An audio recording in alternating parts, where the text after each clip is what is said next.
Bonjour et bienvenue sur Regard sur l'Afrique. Les résultats provisoires de l'élection présidentielle viennent de tomber, Alassane Ouattara est déclaré vainqueur.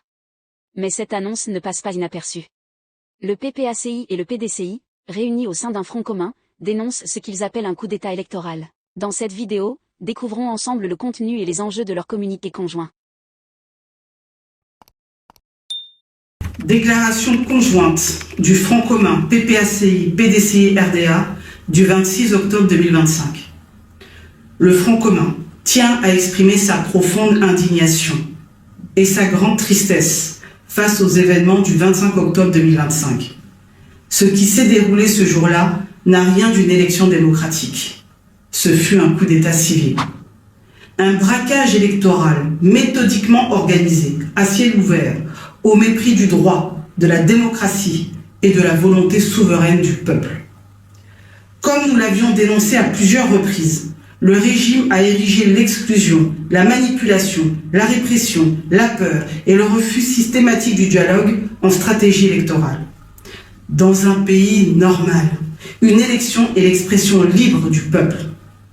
En Côte d'Ivoire, elle est devenue une opération de confiscation du pouvoir par la force et la violence. À Grand-Nayo, dans la région du Haut-Sassandra, une milice armée proche du pouvoir a attaqué le village, faisant au moins 3 morts et 29 blessés. À Niamayo, toujours dans le Haut-Sassandra, les populations ont été violemment attaquées pour avoir osé résister au coup d'État civil. Résultat, 4 morts, 67 blessés graves et 5 maisons incendiées. À Toumaudi, dans le village de Dida Kwadjoublé, la population a été gazée par les forces de l'ordre pour avoir refusé de participer à la mascarade électorale.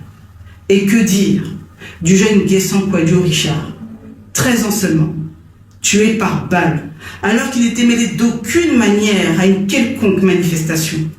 Un Bakarouge a été aperçu en train de tirer à balles réelles sur la foule opposée au 4e mandat.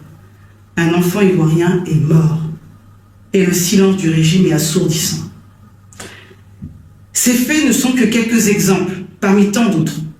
Partout en Côte d'Ivoire, les populations ont subi intimidation, violence, humiliation, enlèvement ou arrestation, uniquement pour avoir voulu défendre leur constitution.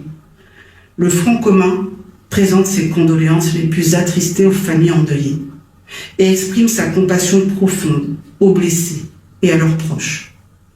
Ces victimes ne sont pas des criminels, ce sont les martyrs de la démocratie.